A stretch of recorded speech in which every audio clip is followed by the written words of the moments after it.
Starseed Ascension welcomes guests from a variety of backgrounds to gain perspectives, experiences, and information in the paranormal, spiritual, and ET space. We are a community of spiritual explorers who seek to help raise consciousness. And now, here's your host of Starseed Ascension, Jamie Voss Love.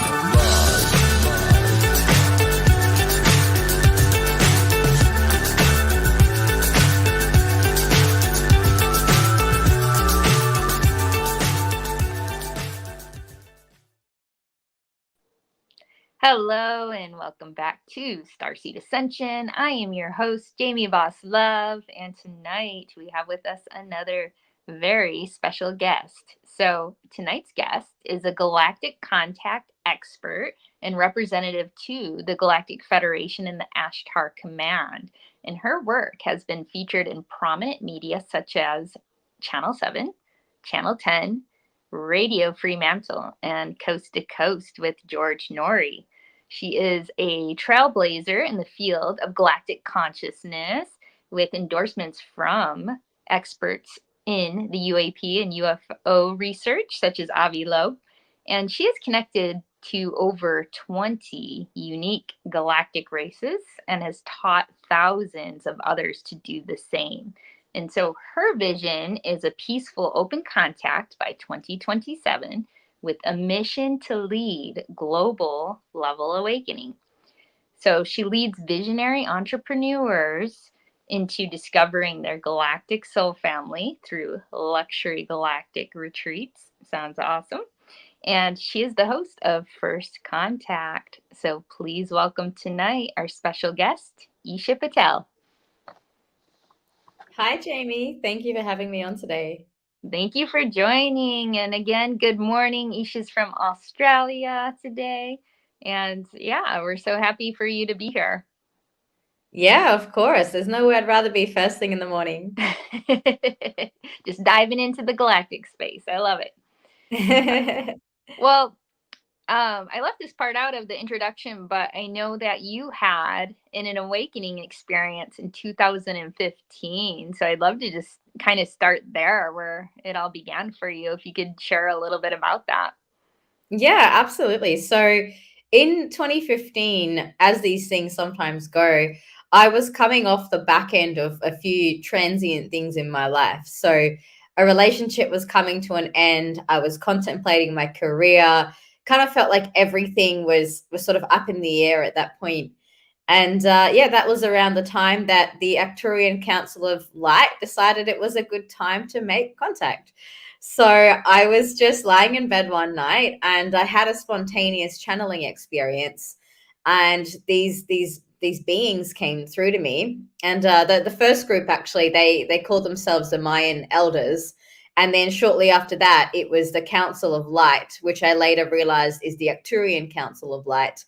And they started sharing with me some images. So at first it was like geometries, pictures that would come to me. And they basically said, look, we're giving these geometries to you and we want you to share them and go and take these out into the world. And I did. So within the next few weeks, I held an event in Perth. It was called the Sacred Geometry DNA Activation Ceremony. And in that event, I shared these codes with people and had no idea if they would even work or not, but they did. And people had these incredible experiences of third eye awakening, spontaneous healings, connected with their own starships and galactic family. And so that's really how my whole journey kickstarted in 2015. Wow, that's amazing. And so then that was your first time connecting with these beings. Had you had any kind of metaphysical or paranormal experiences as a child prior to that? I'd had a few, like a handful of experiences. And I think what really contributed to that was open-mindedness from my parents, because we come from a very religiously diverse background, with my mom being Hindu, my dad being Muslim. They put us in a Catholic school. So I had quite a range of things to consider and contemplate growing up. And all of these religions have these different elements that they talk about. in Hinduism, it's quite commonly spoken about when it comes to spirits and like the sort of metaphysical realm. Whereas in Christianity, I guess they came at it more from like angels and demons and that perspective. So I had a lot to think about. And I think because of that, I was able to be open-minded to the idea that there is a God, and also that there might be other beings, other realms that exist as well. I love it. And so when you had this first experience, it felt like a good vibration. It felt benevolent and peaceful for your first contact. Well, the early childhood stuff was actually not very peaceful. So I went through the sort of scary end of the paranormal spectrum well before I came into the nice stuff, which it's a bit of a shame. I think it really put me off for quite a number of years, because to me, everything in that realm was terrifying. And I went through as a teenager having these really, really intense sort of nightmares and experiences in the dreamscape, which, looking back on it now, I can say that that was most likely some form of psychic attack. I did learn very early on that if I say the Lord's Prayer, or if I call in Jesus Christ, even in my meditations or in my dreams, that he would come and the bad demons would go away. So I guess I through experience did learn that there's a lot out there in the universe. The benevolent beings didn't come through until 2015. And with the Arcturian Council of Light showing me how to heal, I thought, oh, wow, there's really something more to all of this, and maybe I should explore it. Yeah, and speaking of healing, you had some spontaneous healing experience through this process. Do you want to describe what some of those experiences were for you? Yeah, I mean, on the one hand, I was on the receiving end of the healing as well, but also it was watching what was happening to the people in my circles, because I would have people coming in and meditating on these sacred geometries that I downloaded, and one example was this lady. She was meant to go and have a surgery, which I didn't know about. I don't know everybody's medical histories. They just come in, they do their meditation, and they go. And sometimes they'll come back a week or two later and they'll tell me, oh, by the way, I was supposed to go and have this procedure, and now the doctor said I don't need to have it anymore. So stuff like that started happening. And like one lady, she came in with all sorts of like body aches and pains, and like, pain in her back, and then, 16 minutes later, she walked out completely pain-free. So, I mean, I saw this happen many times. I could give you 100 different examples of people who've walked in, they've sat in this space. And because we're working with the etheric DNA, it works in many different ways, but healing can be one of those components. For other people, it wasn't so much healing as it was awakening. Like, for example, going into meditation and seeing their third eye suddenly open, or having these experiences of inner heart expansion, or actually feeling like the upgrade. So for example, I had one client, she worked with me many years ago, and after doing a few of my activations, she said that she felt at the time that she was doing it almost like a chiropractic kind of adjustment. And then she went to see a professional and had it confirmed that there was actually something that had been shifted. So it's things like that where I go, well, I think there's more to this reality than meets the eye. I love that. So you, speaking of the Arcturian Council and kind of bringing through these transmissions and high frequency light and downloads and activations, you started to expand out, and you're working with over 20 unique galactic races now. Do you find that each one of those plays a different sort of role? And how rapidly did that expand from that first contact? Right. That's a really great question. I think I would say to anyone who's watching this, firstly, don't underestimate the power of just daily discipline practice, because we're now talking almost 10 years since that time in 2015. Sure.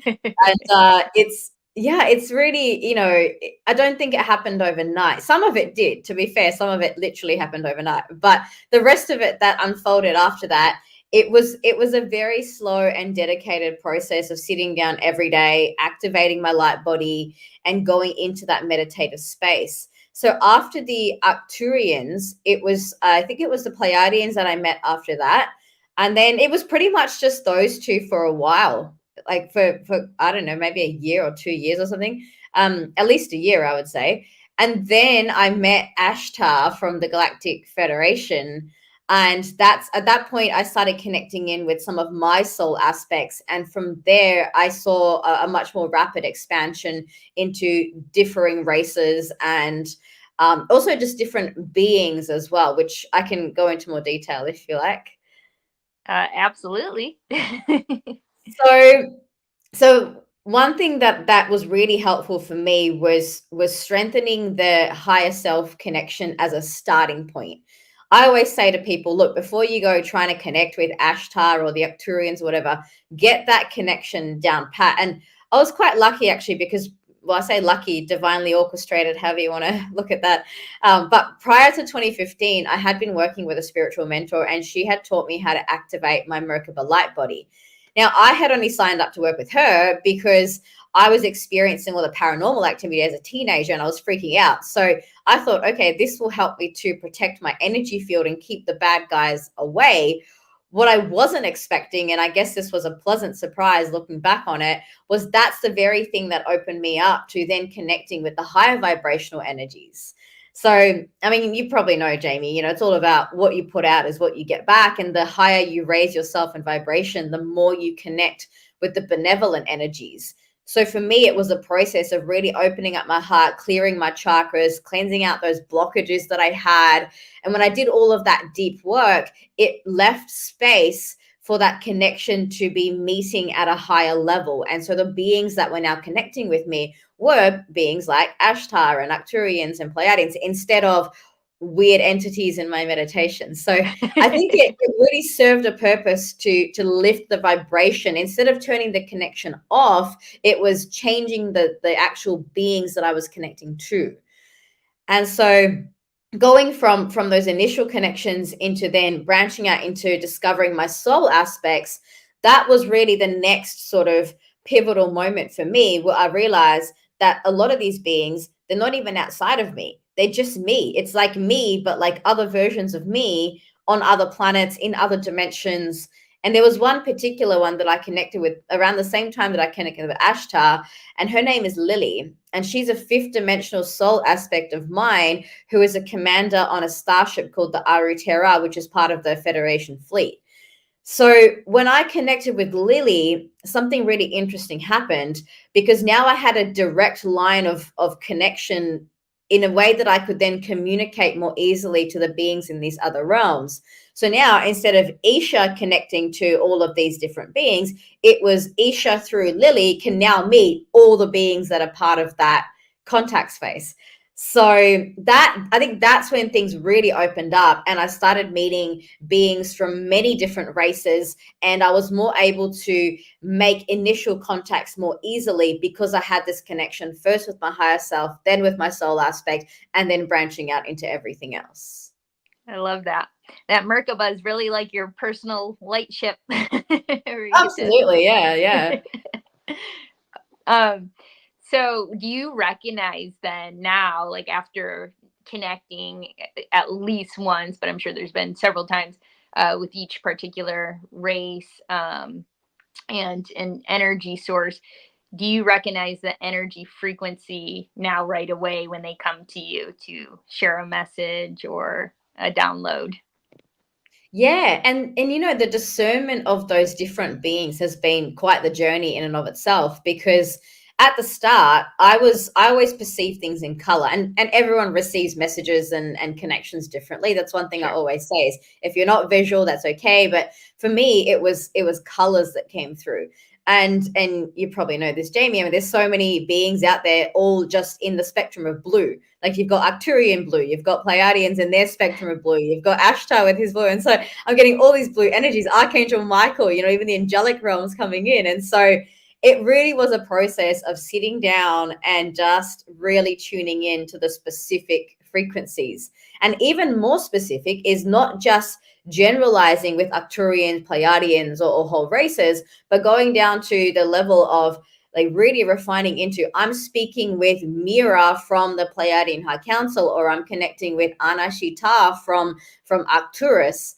So I think that refinement has been such a process, and I think an important one for people to go through as well, because now I give people the analogy. It's like saying, I called China. Well, that's great. Like who picked up? You talking to the emperor or someone off the streets, you know? So that's been a really big journey of that refinement and really tuning into the specific individual energies from the different star systems. Yeah, makes sense. I love that. And who then would you consider to be your galactic family? Sort of a hybrid of many, or would you connect that to the Arcturians? That question, from a linear perspective, it's actually quite difficult to answer because it is so vast in the way that we perceive it. And I have soul aspects in Arcturus. I've got soul aspects in the Pleiades. I've got soul aspects in Lyra, Vega, Andromedan aspects I've connected with, even non-human aspects that I've connected with. So it's hard for me to say which one is my specific family. What I have learned is that different soul aspects come through at specific times for what it is that we're doing. And an overarching theme in that for me has been working with Lily and the Galactic Federation, because in this lifetime, I am here to assist with the Ascension. And I do a lot of that from, I guess, in teamwork with the Galactic Federation, and a lot of the guidance comes from them. So I kind of refer to them as my star family, but I'm very aware that it's a lot more multidimensional than that. Yeah, that's fair. So do you feel your personal perspective that you have to raise yourself to a certain vibration or frequency to get to a point to connect? Or do you feel like that's within the DNA coding structure? I think we inherently have inbuilt in us this capacity to connect. I used to think that it was about raising the vibration, and then I learned it was a combination of that and also clearing away what's not that. So it's clearing away the densities, the blockages, the things that we hold on to that sometimes can be equally as impactful, because you can spend all your time sitting in meditation, lifting your vibration, focusing on love. But if you've still got blockages stored in your chakras, those things can weigh you down. So I think it's very much been the twofold approach of, yes, lifting the vibration, breathing in that love energy, and also doing the shadow work and looking at, all right, what do I need to release so that I have more capacity for more love and therefore more of that high vibration. I love that. Yeah, there's when the fear and doubt intruders get in the way, it sort of diminishes that connection. Oh, absolutely. Yeah, yeah. So how do we raise consciousness for an arrival? Do you feel like that's what has to happen, or you have mentioned a contact strategy? So I'd love to know a little bit more about that. Yeah, contact strategy to me, first and foremost, is about recognizing that we don't need to wait for any government disclosure. Now, I think that's really pertinent to mention here, because there's a lot of people out there who have been studying UFOs and UAPs and all of that for a very long time, and they've done an amazing job at paving the way. And also, I think we're ready now for that next level, where as human beings, we can take some level of responsibility and empowerment over our own contact. So this is where, human initiated contact becomes really important, and also doesn't require any external validation from any governing bodies or any organization. It's something that you can do in your own backyard.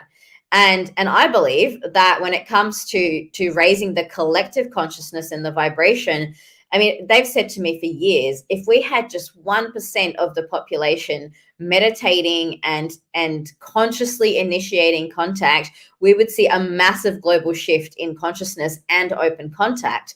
So the strategy to me at an initial stage is quite simple. It's go out in your backyard, tell them that you want to connect with them, breathe into your heart, feel that love vibration, and send it out to them, and be open and willing to connect with benevolent beings only, because there is a lot out there.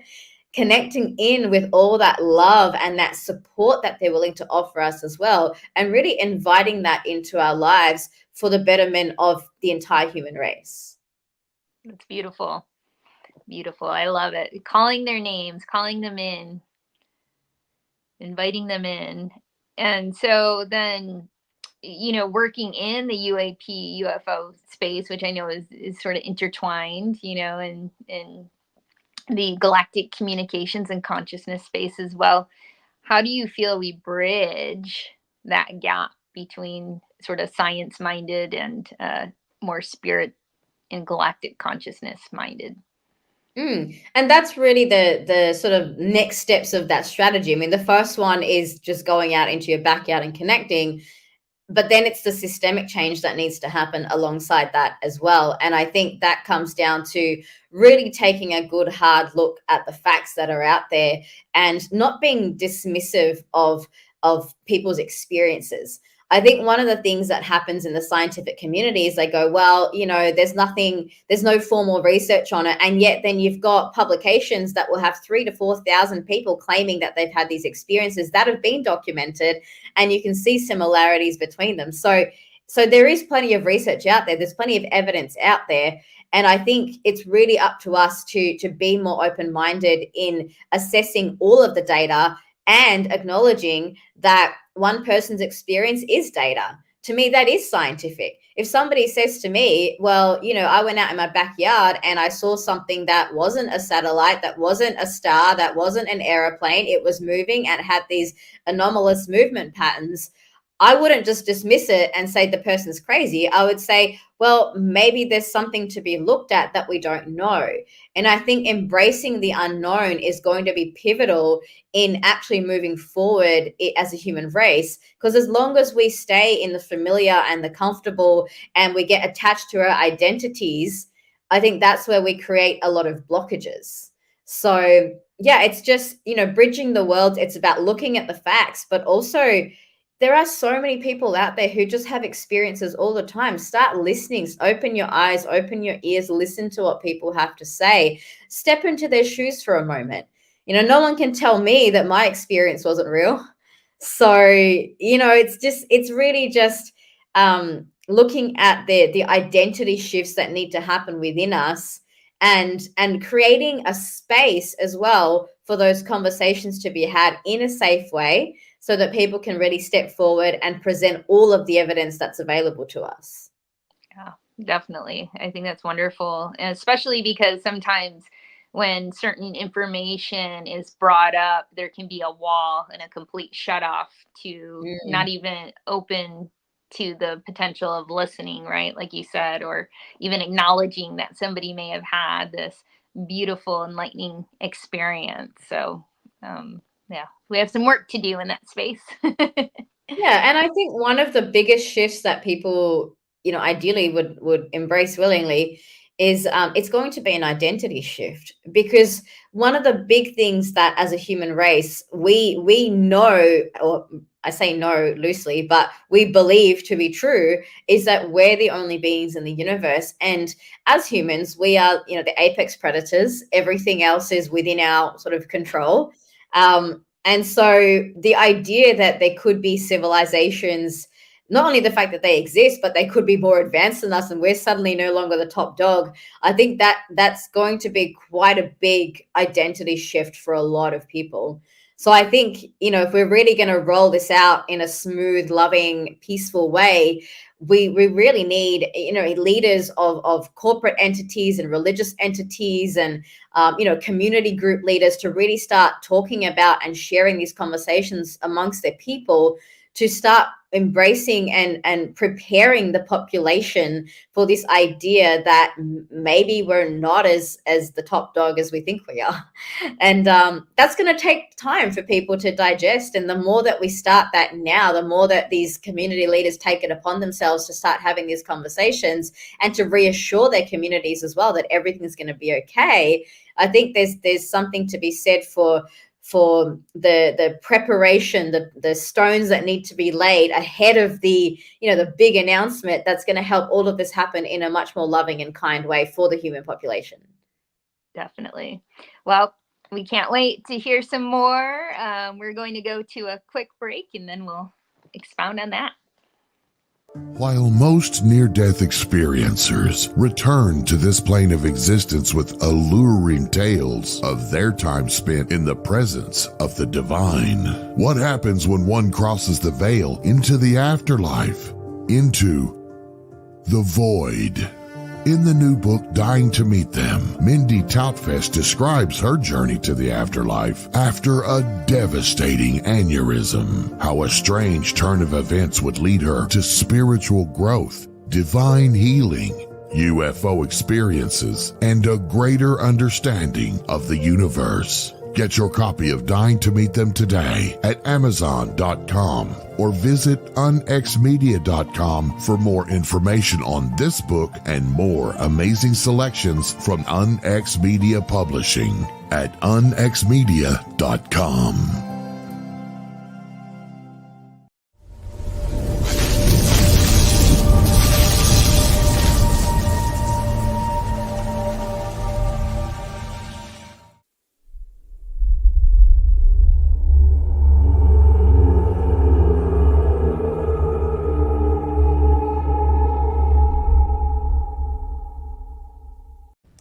This is Margie Kay, and I'd like to say thank you to all of our KUNX show hosts, staff, listeners, and viewers for making us number one on Paranormal Talk Radio.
Hello and welcome back to Starseed Ascension. We are here tonight with our special guest, Eesha Patel. Hey. Welcome back. So I was just thinking about the last point that you had mentioned, and to add to that, I think of things like the million-ton stones in the megalithic structures such as Baalbek, and and things like, how did those appear? How did they get there? And the timelines that don't really sync up right to our true history, and it feels like not everyone is interested in exploring those deeper mysteries. So I feel like there's there's still time to sort of get to that point where there's interest in kind of looking up and beyond our human existence here on Earth. So Oh, definitely. I think there's a lot of lot of mysteries out there that are unsolved, and sometimes it's easier to just go, oh, you know what, I'm not going to look at that anomaly because it's too hard sometimes. Yep. Don't blink an eye. So do you have any sense for how many people may have had an experience with the Galactics? Oh, I would not know the answer to that question. I know we're definitely nowhere near the 1%. I can tell you that. I think I would say it's more common than we think. I mean, I say that just based off the fact that, I mean, 10 years ago when I first started exploring all of this, it wasn't something that I spoke about, you know, like if I go to a party or something, I wouldn't just suddenly go, oh, I've connected with the Arcturians. Like it took me a while to really come out of the closet and publicly start sharing all of this stuff. And I think, yeah, fast forward a decade, we are at the point, thanks to what's been happening in the media and the acceleration of disclosure, that, you know, I can go to a party, not know anyone there, and I'm having a conversation with a stranger about UFOs. And then they're saying, oh, yeah, my grandma had this experience in like the 60s or something. So I think it is more common than we think. I just think that it's only now people are brave enough to start really talking about it. Yeah, they're feeling safer, it seems. So speaking of that now, have you noticed, I'm sure you have, shifts from your awakening in 2015 and talking or speaking openly about those experiences and then where we are today? Yeah, I think just in terms of the way that things have accelerated, it's been really obvious. And I do have some intel around that too, because in 2020, when, you know, we're going through COVID and all of that, I did sit down and have a chat with the Galactic Federation. There was a whole meeting that happened at that point, along with the Council of Orion and the Order of Melchizedek, who are responsible for overseeing the timelines in the galactic space. And when Earth entered into the COVID timeline, it was one of many potentials that could have occurred for 2020. 2020, actually, in the highest vibrational perspective, was supposed to be the next sort of pivotal moment from 2012, which the 2012, we all know, was the ending of the Mayan calendar. The sort of big event that we were all expecting in 2012 didn't quite go to plan because the human consciousness simply wasn't ready to have that big awakening. And so one of the things that happened was they said, look, let's give it some extra time. We'll give it until 2020. And so 2020 was meant to be the next big thing. And there was a lot of hype around, particularly December solstice 2020, where there was a Jupiter-Saturn conjunction. There was a lot of energy focused around that time. And that was meant to be that next big moment. But what happened at the end of 2019 was the COVID timeline got activated. And so there was quite a bit that happened behind the scenes from the Galactic Federation and the other beings who are responsible for that to restore the divine order. Now, it's quite complex. It's not as simple as waving a magic wand and making things go away, because there are so many different parties that have different agendas, and free will is still very much a thing. So you can't just come in and say, well, we're going to rescue these humans from COVID. It's like, well, no, there's been a collective shift into this. And so it is going to play out, but what can we do to assist and still ensure that the ascension timeline is on track? Now, I distinctly recall in March 2020, this was when China had really gone, full blown into COVID, had lockdowns and everything, but Australia was kind of still on the outskirts of this. And we really didn't have much happening till about end of March, April for us. And that was the point where I had just gone over to the East Coast. I was actually on a retreat, so I was away from home. And there's all these messages saying, go home, get back to your home state. So I'm like changing flights and everything and, trying to get myself back in Perth.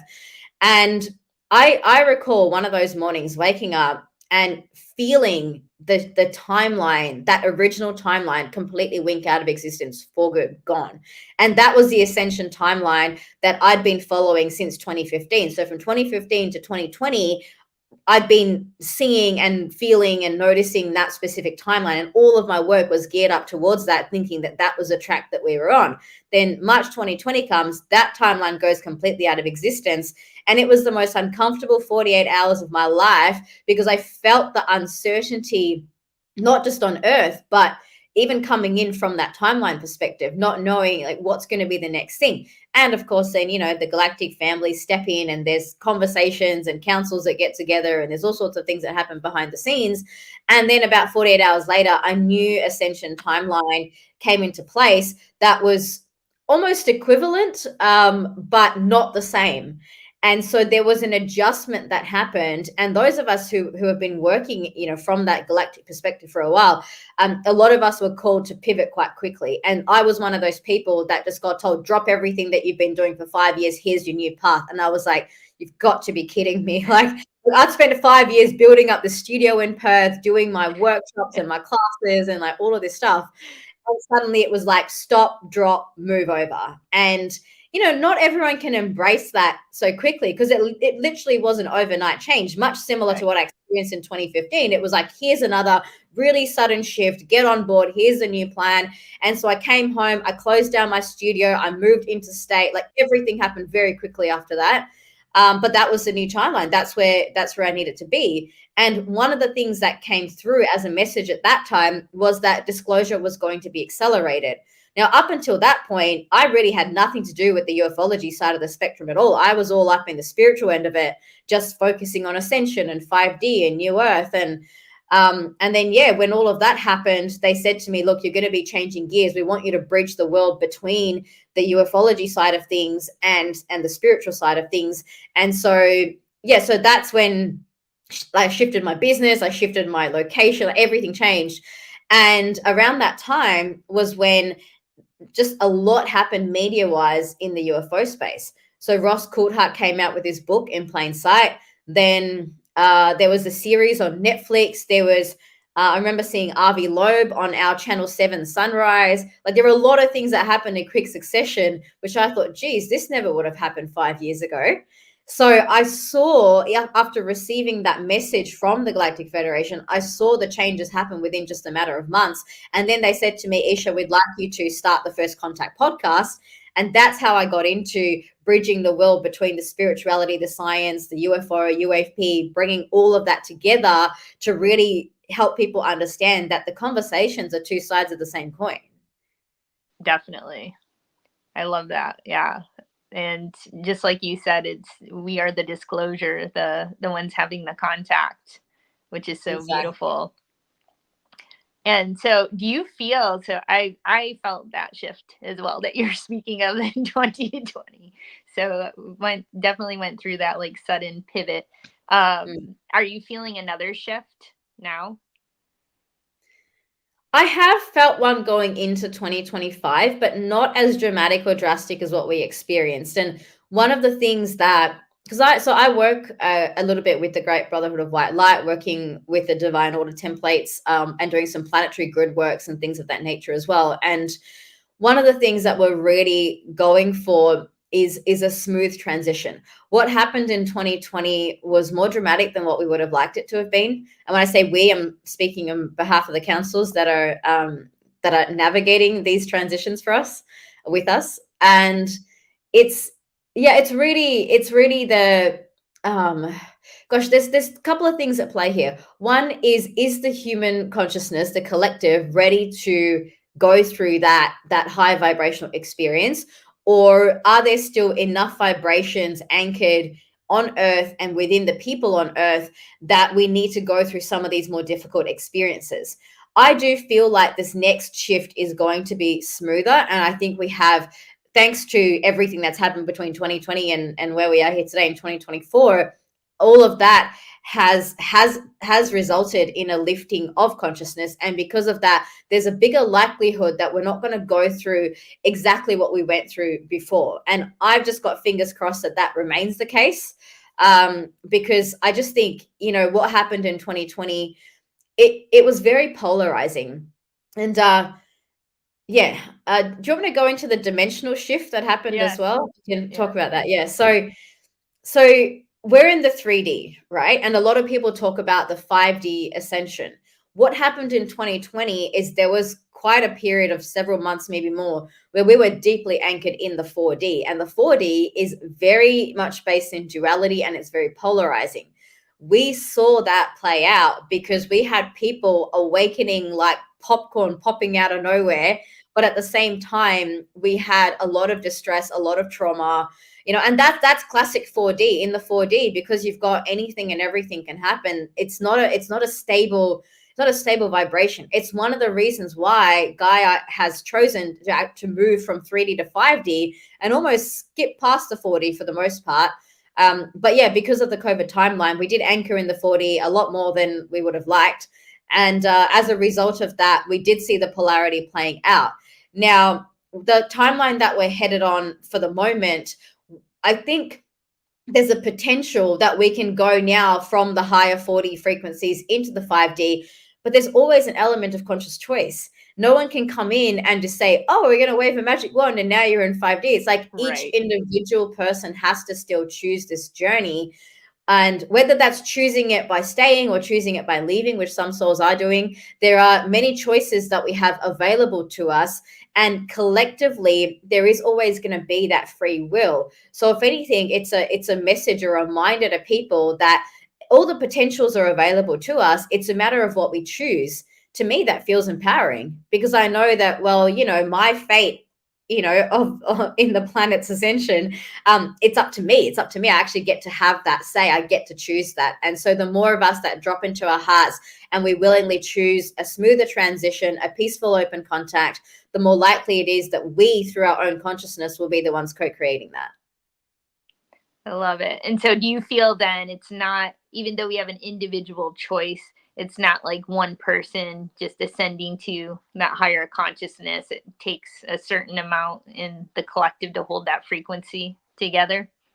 Exactly. And, really, really looking at it from that unified perspective, the 5D is a unified field perspective. So it is about embracing everything and taking that with us.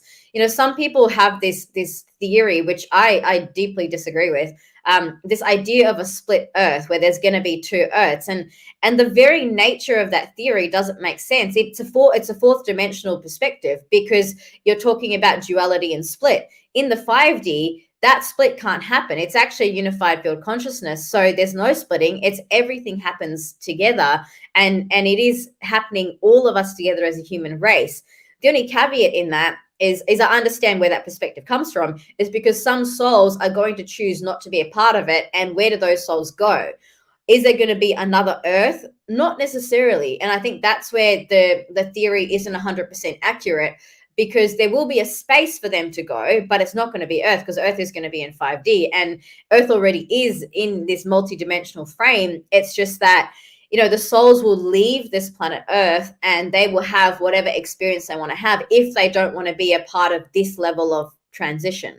So again, it's just noticing how free will plays out at a soul level, knowing that the souls that want to journey are going to journey and move into this ascension. And the ones that don't want to, aren't ready for it, don't wish to have the experience, which is totally fine. It's okay.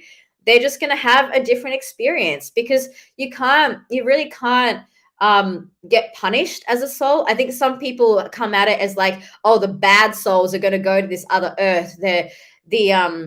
Gosh, I see all sorts of horrific memes, like people that talk about, people in like government positions of leadership and that. They put all these memes, say, oh, this person's not coming to New Earth and that person's not coming to New Earth. And I say, well, first of all, the only person that judges is God. It's not up to us to do that.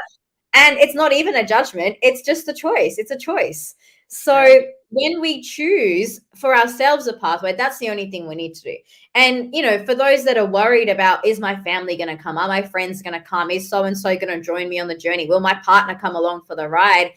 I know it's difficult to sort of comprehend that, but you have to understand that every soul is going to make their own unique choice. And if you can trust in the perfect divine alignment with that, it's not about being attached to who's coming, but just celebrating everybody's unique experience in that. Whether they choose to journey with us in this experience or not, it's perfect. Everything is so perfect. And we can all relax in that and just know that the only thing we're responsible for is choosing our own personal ascension and then contributing to the collective in the way that feels right for us, so that we can just keep sending that light, keep sending that love out, lifting people up as we go. And those who want to feel that vibration and come will come.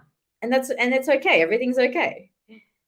I love that. That really is the Arcturian way, just allowing and loving. And Yeah. and sometimes we forget and require many reminders that there's a bigger design that it can see, right? Like how that impacts everything else. And, we can be in a hurry sometimes to, rush the process or wake everybody up. But yeah, there's not a responsibility. I love that.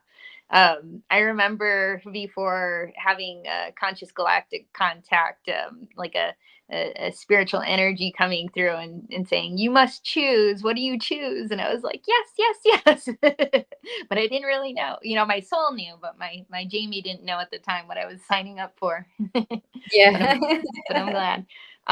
So Eesha, I love that you described that beautifully, just the 2020 and the dimensional timelines.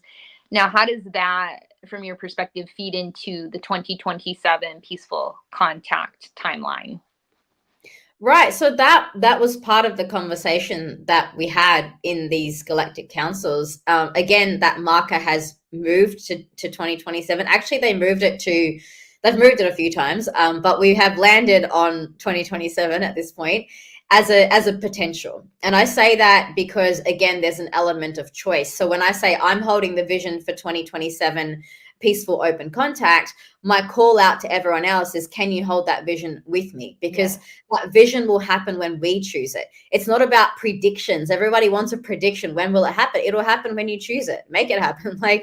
It's like saying, what's an analogy I can use? Like saying, I want to make a sandwich. And then you sit there and go, I want a sandwich. I want a sandwich. And until you physically get up and walk to the kitchen and get out the bread and the butter and make the sandwich. It's like, that's probably the fastest way to get your sandwich, is to go to the kitchen and make a sandwich, or ask someone to make it for you. But people think that there's some external power that decides all of this stuff, and I always have to remind people that no, it's just us.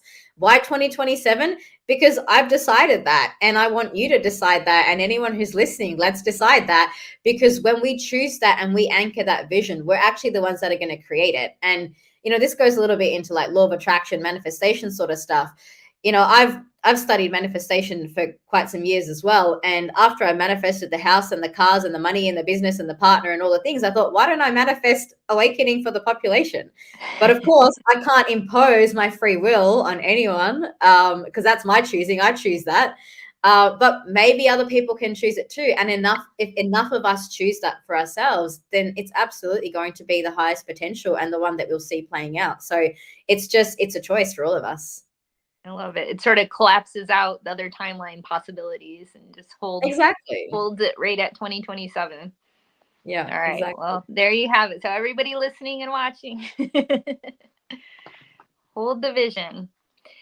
So I want to talk a little bit about your luxury galactic experiences, and you've gone in different sort of sacred vortex sites or energy, or sites with high frequency energy.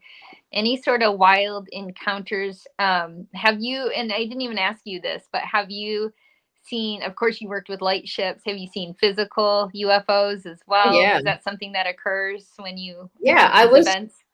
Yeah, I was just at a retreat on Saturday, Sunday, and I think it was on Sunday night. No, on Saturday night, we all went out and did a bit of a contact experience, and it was beautiful. We're just sitting by the fire, having this amazing evening. So much love in the air, and as soon as we sort of kickstarted the evening, I saw this starship that just actually I saw one before that. One of them, it went by. It looked like a satellite. And, sometimes it's easy to mistake it as a satellite, because if they're quite consistent and they don't have a flashing pattern, you can just think, oh, that's like a satellite. But I always know to tell them, I say, if you are a craft, can you please show me a bigger sign? And literally about a minute later, I get one in the opposite direction that starts flashing at these intervals. And it's not a plane. I mean, there were plenty of planes in the sky as well that have a different flash pattern. And this one was just giving off these big, bright white flashes. It did maybe 10, 15 of those. And then it had a couple of really dim ones. And then it just disappeared, just gone. And so I said to everyone, I was like, hey, look, there's something going on there. And my partner who was with me at the time, he saw it as well. And it was just so beautiful to have that contact, because, when you can say something like, hey, show yourselves, or, and can you give us a bigger sign, and they actually do, that's when you know that there's a connection there. They're actually listening. There's a feedback loop between what I'm putting out there and then what they're giving back to me. So that one happened just recently, but I have so many of those experiences, even sometimes just in my own backyard. Love it. Any other wild experiences that some other people had? So you obviously you talked in the beginning, the healing, which is so beautiful. When people are making contact, do they have any other physical experiences, or are they seeing, with third eye, or does anyone see it with the physical eye? Combination? It's usually a combination of all of the above. Now, for me, I connected telepathically before I saw anything physical. For about a year, I just had telepathic contact, and it's quite it was an interesting journey for me to go through, because as you mentioned earlier in the show, all those doubts creep in, and am I making this up, and like all of that stuff happens. But they were quite persistent actually in making contact with me. So so I had this experience where I was having these telepathic contacts, but still not 100% believing it, until about a year down the track, when I had this experience where me and a friend were sitting in her living room, and she's quite connected as well. Both of us could sense that there was a starship above the house. And then when we both tuned into it, she said they're sending down a beam of light. And before I had a chance to even process that, an actual beam of light came down through the ceiling into the whole room, like a thick white fog. Wow. And I'm just staring, and it feels like in that moment, like time, space are just distorted. I mean, it must have been about 30 seconds or so, but it was like I was in it forever. And it was like her face was really far away, even though she was just like 1 to 2 meters away from me on the couch. So I was staring at her, and all I could see is the outline of her face. Her body's disappeared, her hair, I can't see anything. It's all in this thick fog. And then after 30 seconds, it stops. And I just went into this like shock moment, because that was my first physical, like really physical experience that I had. I hadn't even seen really any flashing lights in the sky. That was like the first big thing. And then later on, we went out that night, and then just above the roof of a house, we saw this starship flash red and blue 8 times. And I thought, oh, and that was the moment where everything just made sense. From then on, it's been a combination. It's been the physical stuff in the sky. Sometimes it's been physical touch as well. When I was in Sedona earlier this year, I had a really powerful experience during a group contact event where my starship came in. It was there for about 30 minutes in a localized position, flashing at regular intervals. And that's quite a rare sighting in and of itself, because normally you just get like a little flyby. They'll just do a little streak or like a little couple of flashes. But This was like 30 minutes of consistent, regular contact with the flashing lights. And so much was happening that night.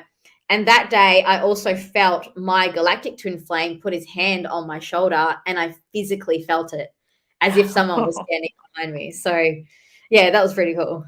Wow. So you had an up close and personal visit, and and that probably felt amazing too, with the hand on the shoulder. I'm sure your whole body vibrated. Yeah, well, I went home that night, and goodness, I barely slept. I was so excited by the whole encounter, and also just the downloads that came through. I was actually so grateful for that experience, because I've connected with this starship for years and years now. But when there's like 60 odd people in a group, and they're all vibing in this energy together, I think it amplified for everyone. And everyone in the group saw my starship, the Aratera, as well. But I was the one that I think got the most out of it, because I had that telepathic contact as well, and all the downloads. It was like, for me, I just had this moment of gratitude where I felt like everyone in that group was anchoring the energy so that I could have such an amplified experience of my own connection. It was beautiful. It was really beautiful. It's so amazing. Well, I love that you are doing what you're doing, and, serving as a galactic ambassador.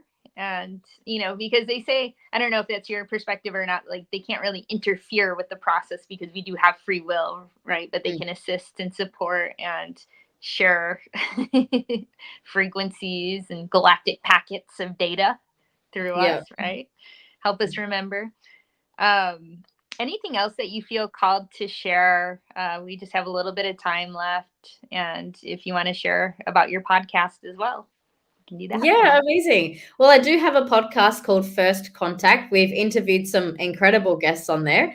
I have a galactic community that people can join as well. There's a lot of different activations on there where people can go through and they can meet their different star races, and also the retreats that you mentioned as well. So if anyone wants a deeper experience where we actually go out to sacred sites and experience contact, you can check my website. That's www.eeshapatel.com, EESHAPATEL.com. And you can go to my events tab. You can see what things I have coming up. One thing I would like to mention on today's show is for this year's 11/11 Gateway, we are putting a global call out to all starseeds, light workers, way showers to come together for an incredible uplifting experience in our event that is themed peace, love, and contact. And of course, our Jamie here is going to be one of the facilitators for that. So the vision behind that is similar to what we do in like the Maharishi effect. Really, it's when groups of people come together with a common intention and meditation, we can scientifically proven change the frequency and structure of the collective consciousness. So we're aiming to bring together 1 million people for the 11/11 Gateway and participate in these facilitated guided activations and experiences to lift the consciousness so that we can together work towards this this vision for open contact in 2027. I love it. Taking quantum leaps together. All right. I think there's a beautiful power in numbers as well, right? Yeah, 100%. I can't wait. So there you have it, everybody. Thank you so much, Eesha, and thank you for everybody listening and watching. May you find peace in the mysteries of the cosmos. Much love.